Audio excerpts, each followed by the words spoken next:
Si Senador Rodante Marcoleta ay nagpahayag ng mga alalahanin sa pag-veto sa ilang unprogrammed appropriation item sa General Appropriations Act, GAA, na sinasabing marami sa mga item ang hindi dapat inalis, lalo na ang mga orihinal na iminungkahi ng executive mismo sa National Expenditure Program. And you are just following the President's directive to remove corruption in the public works, to reduce the prices. That is from President Bongbong Marcos. You are implementing the President because you are the alter ego of the President in implementing public works projects.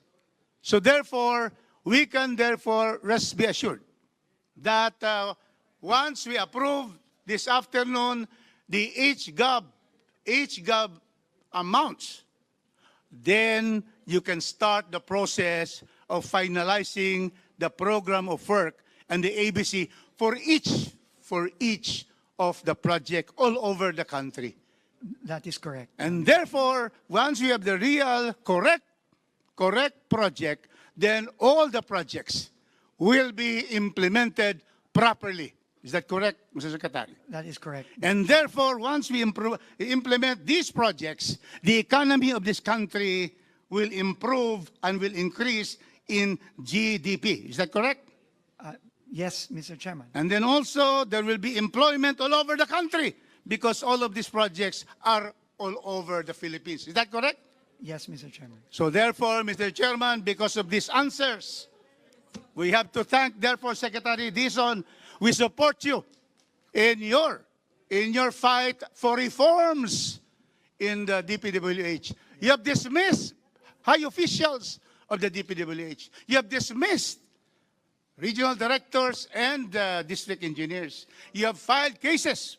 And so therefore, we are very happy with your presence. It is now clear, Mr. Chairman, that we approve the budget as proposed by the House of Representatives. Thank you very much. Mr. Chairman, trabaho lang po. No need to thank me. It's part of the job po, Mr. Chairman. Thank you very much po. Senator Erwin. Thank you, Mr. Chair. I would like to direct my question to my good friend, Secretary Vince Dizon. Secretary, we invited you here to explain. Now, tell us, convince the public watching right now na itong hinihingi nyo na ibabalik na 45 billion, na ito po ay hindi insertion, na ito po ay hindi pork barrel. How will you convince us, the bicameral committee, and the people watching us right now live? Kasi kanina pa po, inoobserbahan ko, kanina pa po siguro 1 hour na, puro negative po yung tao, ayaw. Ibubulsa lang yan, balik na naman sa dati, nanakawin lang yan, puro ganun. Walang nagsabi na good job, maganda yung patutunguhan. Wala po eh. Wala man lang nagsabi na magdudulot yan ng magandang trabaho, puro nanakawin, pinagluloko lang tayo. Mayroon pa nagsabi ito, pinagluloko lang tayo ng bicameral na yan. So, explain it to us. Tell the public, convince everybody na ito po ay hindi pork barrel, na ito po ay hindi insertion tulad ng dati, na ito po ay mapupunta sa tama, na ito po ay hindi masasayang. Kasi hindi pa po tayo tapos sa flood control anomaly, ito na naman tayo. So you really, hindi mo rin kami masisi na ikaw ay ginigisa ngayon dito ng Senate panel dahil nga po sa tingin ng mga tao ay kalukuhan po ito at tayo ay nagdadrama dito. Kaya convince this panel or this committee, convince the public na ito po ay hindi pork barrel, na ito po ay hindi insertion ng mga politiko. Thank you, Mr. Chair. Thank you very much, Mr. Chairman, Senator Tulfo. Unang-una po, ang pinapabalik lang naman po ay yung nakaltas sa mga proyektong nandyan na rin po sa Senate version. So hindi po ito bagong proyekto. So therefore, hindi po ito insertion. No, kasi kung ano lang po yung mga proyektong nandyan na nabawasan, ibabalik lang po yung kinaltas. Unang-una po yan. Pero tingin ko po, unang-una, no? Naintindihan ko po yung mga komento ng mga kababayan natin, no? At hindi ko sila nasisisi. Pero, ang gusto lang po naming sabihin is, binaba na po, base sa utos at direktiba ng Pangulo, ang presyo ng mga materyales. Ito po ay i-implement ng DPWH kung mamarapatin niyo po, kung bibigyan po ng Senado at Kongreso na pagkakataon ng DPWH na i-implement ito. I-implement po natin ito bago pa ipabid ang mga proyektong to. And if I may just read, Mr. Chairman, Section 6 of the department order that we issued, which reads as mandatory compliance prior to procurement. Sinasabi po dito, the bids and awards committees must, letter A, require certification from the concerned head of office attesting to the application of the updated construction materials price data. Ensure that no procurement shall commence without the certification from the head of office, and reject or return any project that is not duly certified. No procurement activity may proceed without meeting this requirement. Ibig sabihin po, i-approve po muna natin bago ituloy ang bidding para masigurado na totoo ngang ibinaba ang mga presyo ng mga proyekto bago pa ito ipabid. So ito po talaga tingin ko ang magiging safeguard natin. Pero syempre po kami po ay open sa kahit ano pa pong dagdag na safeguard kasi iisa lang naman po ang ating layunin lahat. Siguraduhin na hindi na maulit yung pagnanakaw. Lalo na dahil dito sa mga overpriced, nakitang-kita naman talaga natin na dati overpriced po talaga ang mga proyekto. Mr. Chair, follow-up question lang kay Secretary. Mr. Secretary, nabanggit po ninyo na dumaan sa proseso at dadaan sa proseso po ulit, may bidding na dadaanan, etc. Ganon-ganon din naman po yung sa flood control, Mr. Secretary. Dumaan din po sa bidding, dumaan sa TWG, meron pang COA, etc., etc., may PCAB, may kung ano-ano, ang dami hong safety measures na sinasabi. Bakit po nakalusot yung flood control?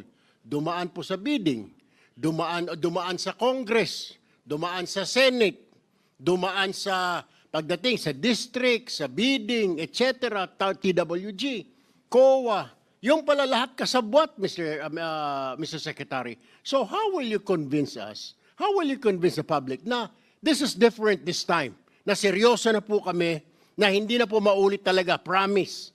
Kasi mahigpit na ngayon kasi ayaw ng Pangulo. Kasi ganun din po na nakaraan sa flood control. Dumaan po sa committee, dumaan po sa bicameral, tapos ibinaba na, i-download na po kung saan-saan, may district engineer. Pero ganun din po, nakalusot. May ghost project, merong substandard. Dumaan din naman po yung sa mga bidding, dumaan sa TWG, lahat. So what's the difference, Mr. Secretary? Yung projects ngayon, itong pondo na ito, na halos the same lang pagdadaanan, is there anything extra, measure na para hindi na po talaga maulit tulad ng nangyari po sa flood control, Secretary Vince? Mr. Chairman, Senator Tulfo, may malaki pong pagkakaiba ngayon.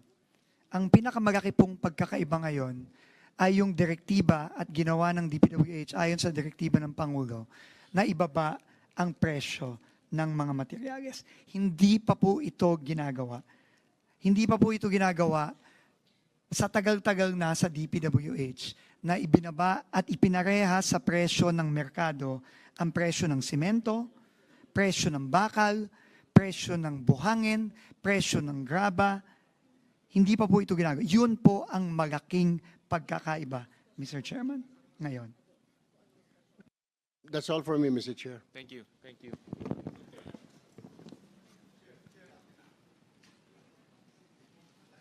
None from our side, Senwin, as of now. Senator Amy?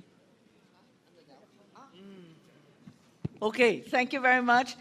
Very simple question. Real talk lang po. Kasi eto nga, nandito tayo na galit lahat ng tao. Parang linoloko naman tayo nito. Kayo nagpakaltas, ipapabalik muli. Ano ba, sa loob ng 2 buwan, ipapakaltas ba ulit?